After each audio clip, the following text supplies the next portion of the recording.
बिस्मिल्लाहिर्रहमानिर्रहीम। अस्सलामु अलैकुम वरहमतुल्लाहि वबरकातुहू। आबिद राजा चैनल की तरफ से आज मैं अपने दोस्तों को जुमे की नमाज की अहमियत बताऊंगा और इसके लिए रसूल अल्लाह सल्लल्लाहु अलैहि वसल्लम ने क्या फरमाया वो भी अपने दोस्तों तक पहुंचाऊंगा। उससे पहले मैं अपने तमाम दोस्तों से गुजारिश करूंगा कि अगर आपने अभी तक मेरे चैनल आबिद राजा को सब्सक्राइब नहीं किया तो ज़रूर कर लें ताकि डेली आप तक अच्छी अच्छी वीडियो पहुँच सकें। तो स्टार्ट करते हैं आज का लेसन। बिस्मिल्लाहिर्रहमानिर्रहीम। रसूल अल्लाह सल्लल्लाहु अलैहि वसल्लम ने फरमाया, जुमेरात के दिन से ही जुमे का एहतमाम कीजिए, यानी जुमेरात के दिन से ही जुमे की तैयारी करें।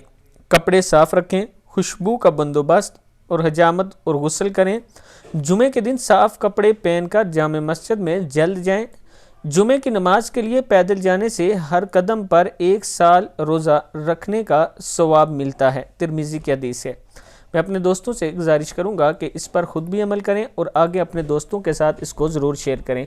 अस्सलामु अलैकुम वरहमतुल्लाहि वबरकातुहू।